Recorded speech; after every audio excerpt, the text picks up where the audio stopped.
What's up, everyone? Happy Friday. TGIF, thank God it is Friday.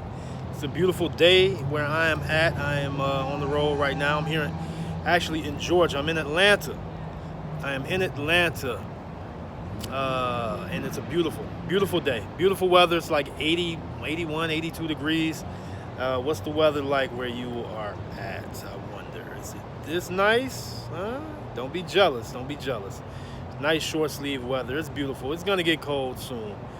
But we're going to enjoy this right now. So let's get into it, everyone. I am in Georgia, and I happen to come across a story and some information online about Georgia and in regards to the elections. And so, according to an online NPR article, and you may or may not like NPR, take it for what it's worth.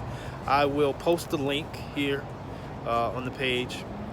But it said there are 5 states in which there's a great likelihood for militia to involve themselves in some type of activity during the election day and election week. Georgia is one of those 5 states. So the other states were Pennsylvania, Michigan, Wisconsin, and Georgia, Michigan, Pennsylvania, Wisconsin, and Oregon. Okay. So, we've been discussing these things. You can see in other prepper channels. You can look at the news. NYPD is getting prepared. They're trying to prepare their officers for a busy day, a busy week during election, because it's pretty inevitable that we're going to see some type of activity. We know that there are going to be some type of protests. There are some groups that are planning for chaos and violence. There's this one particular group in DC, I cannot remember the name, but Magic Prepper. He's a really good channel. Check him out if you get a chance. Magic Prepper. He was talking about a group in DC that they have a whole outline of plans on things that they want to do to shut down DC and to create a lot of chaos and whatnot during the election. They want to turn up, as the young people say. They want to turn up during election day and election week for whatever reason. So what I want to just continue to encourage you all to do, especially if you're at a place where you have great weather like this weekend, go out and start doing some shopping. Start getting some preps together in your home. Start getting those basic essentials like toilet tissue, feminine items for you ladies, water, various foods, different things like that, because it really depends on where you are. I think some cities are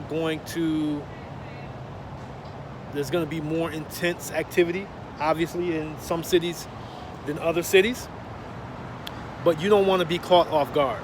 So my suggestion is my continued message has been, as we get closer and closer to the election time, that you start stocking up on basic essentials, okay? Just in case there are disruptions in supply chains, and just in case there is some type of disruption in law and order, because that is really a big fear and concern for many people. We're hoping and praying for the best, but we want to prepare. We really want to prepare for the worst. I really see this having the potential for. I should just say like this: if one of the worst case scenarios pan out, I could see certain things happening similar to the late 60s when Dr. Martin Luther King was assassinated, and it sparked various riots throughout the country in different cities, in different locations. Obviously, some cities were untouched. There were just some peaceful protests. But obviously there were some cities that really got the brunt of it, unfortunately. Um, Martial law, National Guard had to be called in to cities like Detroit and Philadelphia and out in the West Coast, I believe, Watts. Various civil rights type of rights. Excuse that noise.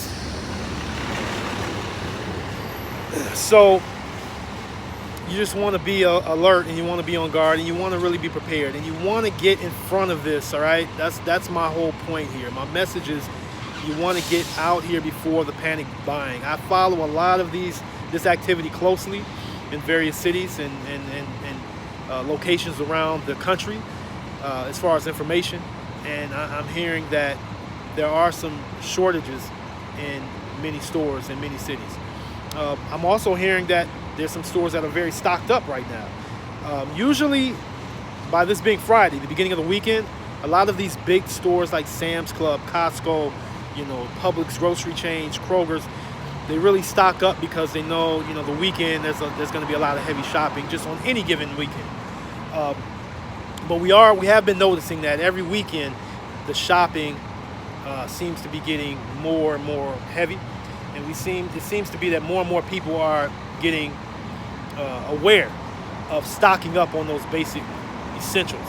Number one, because there's concern for civil unrest and situations in some of the cities and locations, but also there's concerns of second lockdowns, which are happening in cities like New York City and even other places globally. I'm hearing something happening in some countries in Europe where there's second lockdowns that are going on. Excuse that right there. So again, excuse the noise, but that's pretty much it. I just wanted to really get that message out there. And again, if you're here in the Atlanta area, if you're anywhere in Georgia, Michigan, Pennsylvania, Oregon, and Minnesota, check out that story. Stay alert, try to stay on top of things, and do what you need to do to protect yourself and your family in these uncertain times. And if you haven't voted, hey, go out and vote. Go vote. Doesn't matter who you vote for, I guess. I know many people, though. I do know many people who are not really feeling this election and plan on sitting out because neither candidate, they don't support either candidate. And I can't knock them for that, really. I understand it to a certain extent. So, if you have a family or a friend, and you're really pro voting and everything, if they plan on sitting out this election, don't be too hard on them. If they have a good reason why they're doing it, just respect their decision and keep it pushing. It's not worth, it's not worth cutting ties with them. The politics and this election time can get really deep for some people. So let's just keep that in mind, all right? Everybody be safe. This is Inner City Prepper. Please like the video. Please share this information. Share the video and check out that link, okay? All right, y'all. One love. Peace.